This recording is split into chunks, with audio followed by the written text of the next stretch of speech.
ITS를 시청하시는 시청자 여러분, 안녕하십니까. 손찬훈 목사입니다.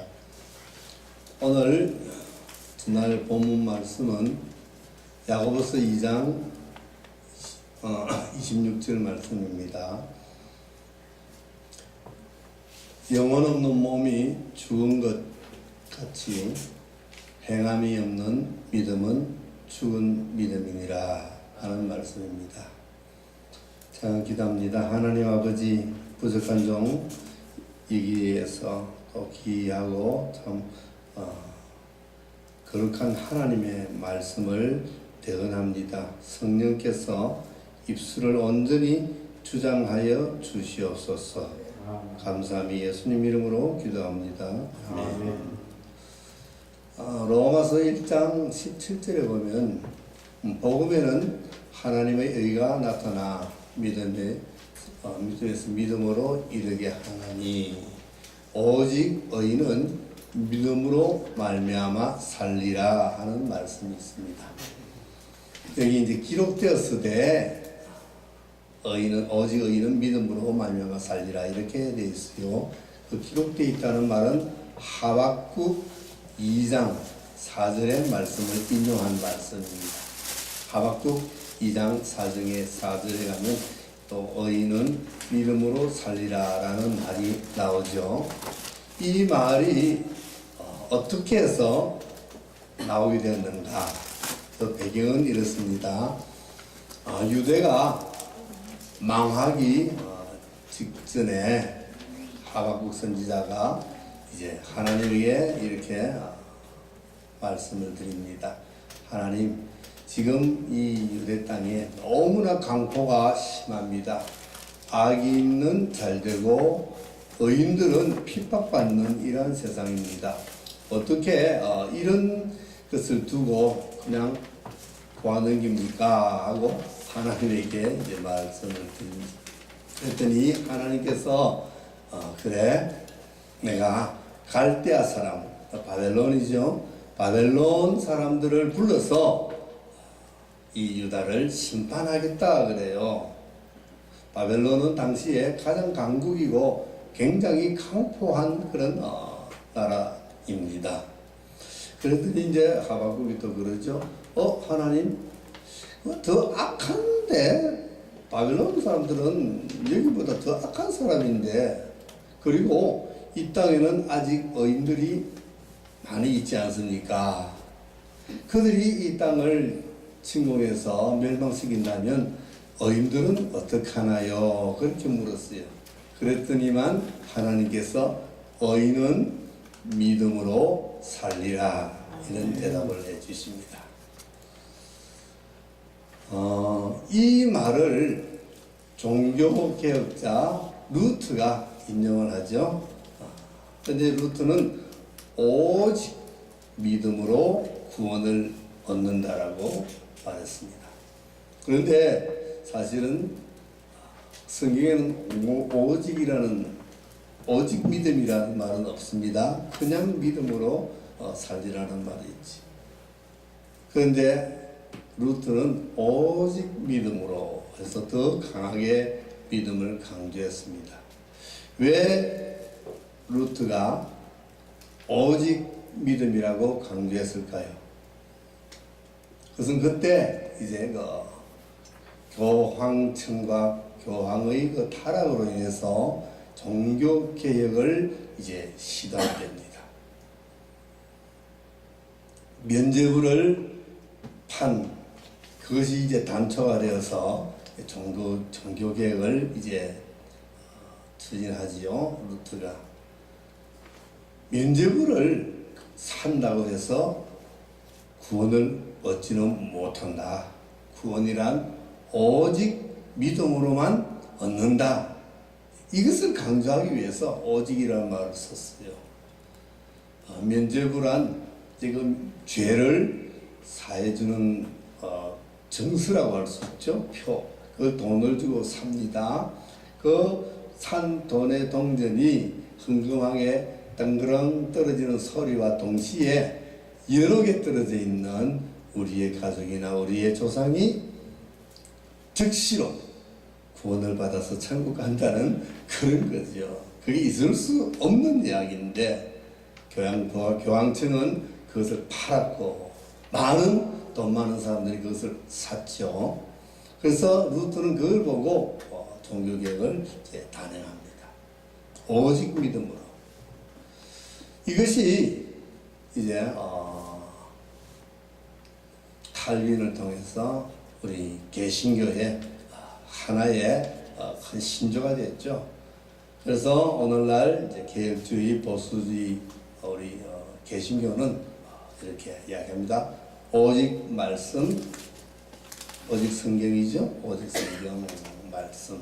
그리고 오직 믿음, 오직 은혜, 오직 예수 그리스도, 오직 하나님께만 영광이라는 이런 이제 우리 개신교의 큰 이제 그 틀을 세워서 우리가 그것을 배우고 또 가르치고 있죠. 그런데 성경은 오직 믿음이라고는 하지 않았습니다. 사도 바울은 믿음으로 구원을 얻는다는 것을 굉장히 많이 강조를 했어요. 그러나 마태나 야고보는 행함을 강조합니다. 마태는 마태복음 7장에서 그러죠. 나더러 주여 주여 하는 자마다 다 천국에 들어갈 것이 아니고 오직 다만 하늘에 계시는 아버지의 뜻을 따르는 자, 뜻을 행하는 자라야 천국에 들어간다 이랬어요. 또 25장에 보면 이런 말씀이 있습니다. 마태복음 25장에 보면 예수님께서 이제 모든 권능을 가지고 영광 중에 심판을 하러 오십니다. 그때에 예수님은 모든 민족을 모으고 의인과 악인을 마치 양과 염소를 구별하듯이 구별해서 오른편과 왼편에 둔다 그랬습니다. 그리고 오른편에 있는 자들에게 그러죠. 하나님으로부터 복받을 자들아. 창세전부터 나와 너희들을 위해서 예비된 천국을 소유하라 합니다. 천국 간다는 이야기죠. 그러면서 그들에게 이렇게 말씀하십니다. 너희는 내가 줄일 때 먹여주었고 내가 마를 때 마시게 해주었고 내가 나그네 되었을 때 나를 영접해 주었고 내가 헐벗었을 때 입혀주었고 내가 아플 때 돌봐주었고 내가 같이 있을 때 나를 찾아주었다 이렇게 이야기해요. 그랬더니만 그것을 아니 주님 우리는 한 번도 주님 그런 일 안 했습니다. 주님 언제 우리가 그랬습니까? 그러죠? 그러니까 주님이 뭘 쓰라고 말씀하셔요? 너희 형제 중에서 가장 작은 자에게 한 것이 바로 나에게 한 것이니라. 무엇을 보신다는 말씀입니까? 행함을 보신다는 말씀이죠. 그리고 왼쪽에 있는 악인들에게는 그렇죠. 너희는 이런 것을 한 번도 나에게 한 적이 없다. 그러니까 그들이 아니 주님 우리 주님 한 번도 그런 모습 본 적이 없는데요. 형제 중에 가장 작은 자에게 한 것이 바로 내게 한 것인데 너희들은 그들에게 그런 선행을 베풀지 아니하였느냐. 야고보는 그렇게 또 이야기합니다.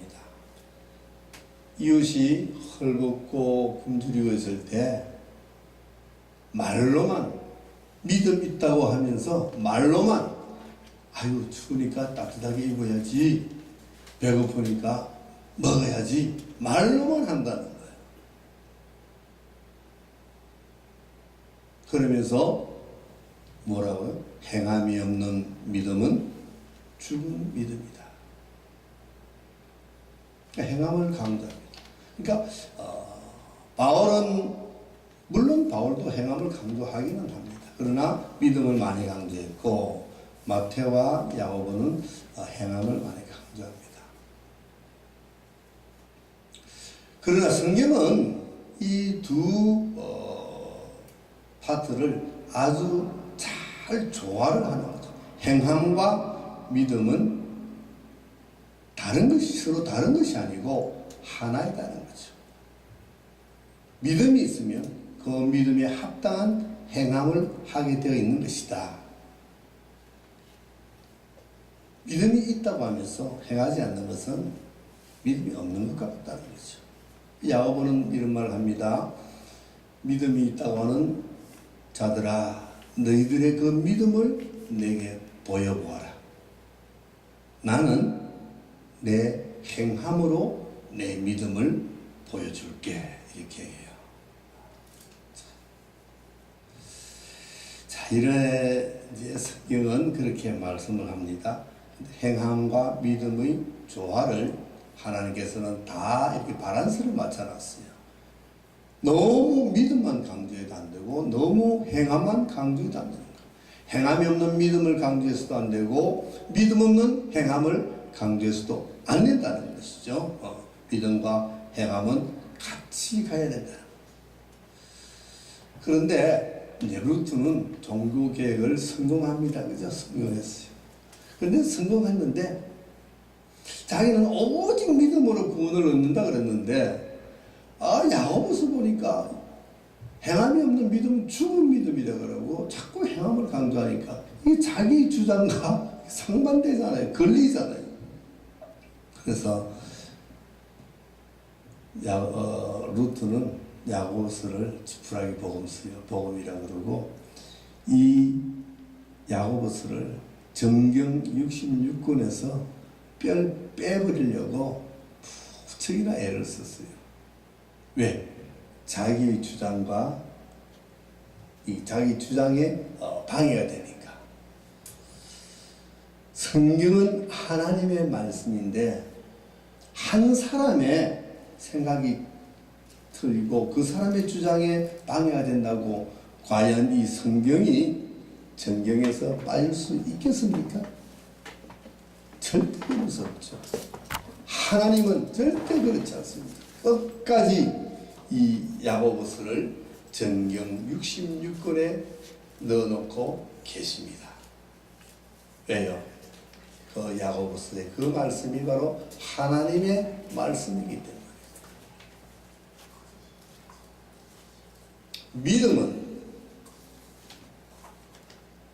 아까 로마서 1장 17절에 복음에 하나님의 의가 나타난다 그랬죠. 복음에는 하나님의 의가 나타나서 믿음으로 믿음에 이르게 한다 그랬습니다. 하나님의 의가 나타난다는 것은 하나님이 우리를 구원해 준다는 것인데 그 하나님의 의는 복음에 나타난다고 그러는데 그 말씀은 무슨 말씀이냐? 복음에 하나님의 의가 나타난다는 말은 하나님이 우리를 부르십니다. 그리고 그 하나님의 부르심에 우리가 응답할 때 거기에 하나님의 의가 나타나는 거예요. 무슨 말씀인지 아시겠어요? 그냥 믿음이 생기는 것이 아니라 잘못 이게 이해가 되고 해석이 돼가지고 믿음은 하나님이 주시는 것이다. 하나님이 주지 않으면 우리가 믿음 생활을 할 수 없다라고 이야기했는데 그것은 참 잘못된 겁니다. 그렇다면 주 예수를 믿으라. 너와 내 집이 구원을 얻으리라 할 때는 그 말은 틀린 거겠죠? 하나님이 주시는데 믿으라고 하는 거는 틀린 거잖아요. 그죠? 하나님이 우리를 부르십니다. 분명히. 그때 우리가 그 부르심에 반응을 해야 돼요. 반응을 했을 때 하나님은 우리에게 믿음을 주시죠. 그때 주시죠. 그리고 그 믿음이 믿음에 이르게 한다는 그 말씀이죠. 오늘 말씀은 믿음과 행함은 다른 것이 아니다는 거죠. 그런데 우리 개신교 특히 장로교에서 목사가 행함을 강조하면은 다들 뭐라고 그러는 줄 알아요? 아, 저 목사 율법주의네. 저도 율법주의라는 소리를 많이 들어봤어요. 저도 행함을 좀 많이 강조하거든요. 믿음이 있다면 그 믿음에 상응하는 행함이 뒤따라야 그 믿음이 온전한 믿음이다. 그 말을 하는 거예요. 나타나지 않는 믿음이 어떻게 믿음이 될 수 있을까?